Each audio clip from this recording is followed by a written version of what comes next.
জার্নালিস্টদের মধ্যেই না একটা রিউমার আছে, শায়রিন নাফিস আপনার সম্পর্কে কি যেন হয়, আকরাম আমার আপন খালাতো ভাই এবং আকরাম খান সম্পর্কে তিনি আপনাকে অনাস্থা দেন নাই। তো এদেরকে নিয়ে বলা হয় যে কিন্তু এরা কিন্তু অনেক দিন ধরে এখানে কাজ করে, অনেকে বলে কনফ্লিক্ট অফ ইন্টারেস্ট। এটা কখন হয়? যখন আপনি নিয়োগ পাওয়ার পর তারা নিয়োগ পাবে।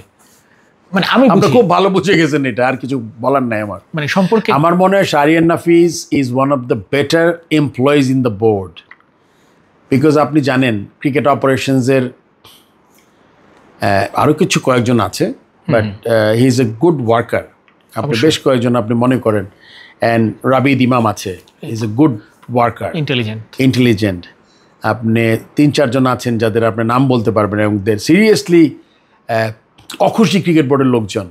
আমি যে কাজগুলো শুরু করেছিলাম, এখন তো বললে শোনা যাবে যে ব্যর্থ একজন প্রেসিডেন্ট, এবং এখন বলছে যে এই করতে পারতাম, এটা ফাঁকা বলির মতো শোনা যাচ্ছে। বাট রিয়েল ফ্যাক্ট, এমন কোনো সাইড নিয়ে কাজ ধরি নাই আমি। প্রথম 1-1.5 মাসে আমি এমন কোনো জিনিস নাই।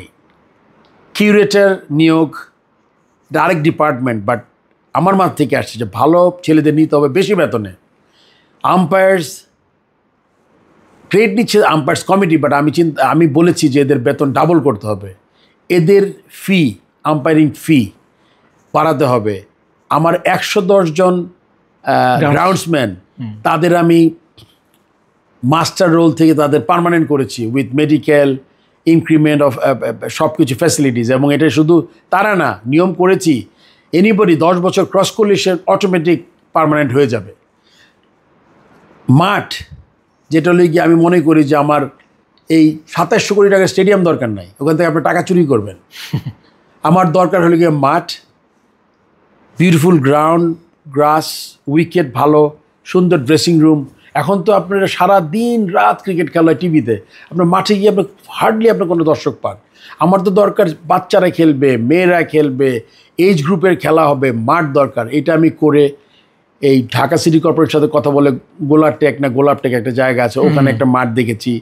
আমি আর্মির সাথে কথা বলে 2টা মাঠের ব্যবস্থা করার চেষ্টা করছি। সাবার ডেয়ারি ফার্মে, এয়ারফোর্সের সাথে কথা বলে আইডিবি ভবনের উল্টা দিকে একটা মাঠের ব্যবস্থা করেছি। সো এই ব্যাপারগুলো কিন্তু আপনি রাতারাতি দেখতে পাবেন না। তারপর আপনার একটা ট্রাস্টি আছে ক্রিকেট বোর্ড, নাকি 10 বছর আগে একটা অ্যাকাউন্ট ছিল। আমি বলেছি সিএসআর ফান্ড থেকে টাকা আনবো, কেন যাদের যেটা ট্রান্সফারের যে টাকা করে আমরা দেই, তাদের বলবো যে যেহেতু তুমি এই টাকাটা ডাইনে বাই তোমাকে দিতে হচ্ছে না কাউকে, তুমি সিএসআর ফান্ড থেকে টাকাটা ট্রাস্টি ফান্ডে দাও।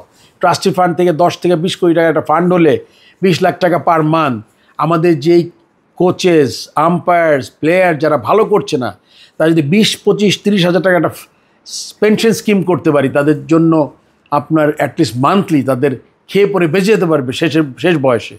সো এত কাজের প্ল্যান করেছি। বিপিএলের আগেই ষড়যন্ত্র, তারপর থেকে সারাক্ষণই তো চলছে এটা ষড়যন্ত্র। কাউকে পাচ্ছিল না। বুলবুলের মতো একজন ফর্মার ক্যাপ্টেন পেয়েছে, এবং তারা অ্যাটলিস্ট রিপ্লেস করার মতো কাউকে পেয়েছে দেখে করেছে। যদিও প্রক্রিয়াটা সঠিক ছিল না, বাট আমি আশা করব বুলবুল যাতে এরকম সিচুয়েশন সৃষ্টি না হয়।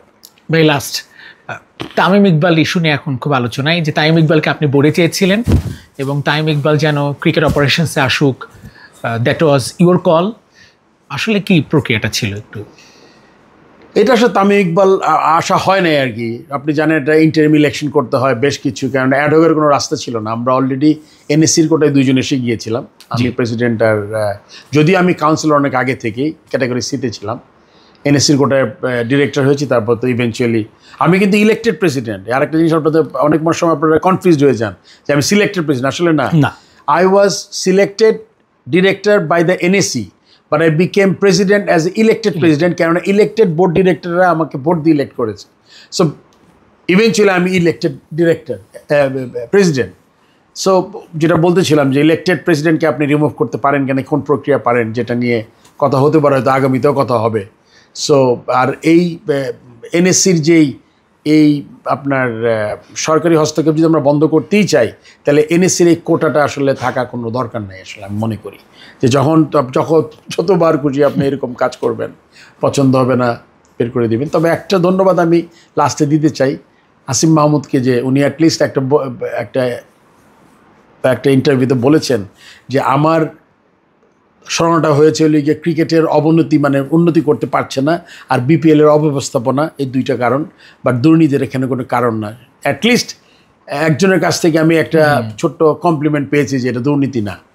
Right, but Tamim Iqbal issue বলছিলাম যে বোর্ডে কেন চেয়েছিলেন তাকে? হ্যাঁ, বোর্ডে চেয়েছিলাম তামিমের মনে হচ্ছে এক্সপার্টিস যদি খেলা ছেড়েই দেয়। আমি তো শুধু তামিম না, আমি মাহমুদুল্লাহ ওকে চেয়েছি, যেহেতু মুশফিক এখনও খেলছে লঙ্গার ভার্সন টেস্ট ম্যাচেসে। মাহমুদুল্লাহ যদি যে কোনো ক্যাপাসিটিতে বোর্ডে আসে, আমি দেখছিলাম আজকে নতুন প্রেসিডেন্ট বলছেন যে উনি কোচিংয়ে, হয়তো মাহমুদুল্লাহর ইচ্ছা আছে এদের মতো যখন ছেলেরা আসবে এদের যদি আমরা সঠিক মূল্যায়ন করতে পারি। আমি মাহমুদুল্লাহকে বলেছিলাম সিলেক্টর হিসেবে আসলে আমি দেখতে চাই, চিফ সিলেক্টরও সে হতে পারে, বিকজ মেধার কোনো শেষ নাই।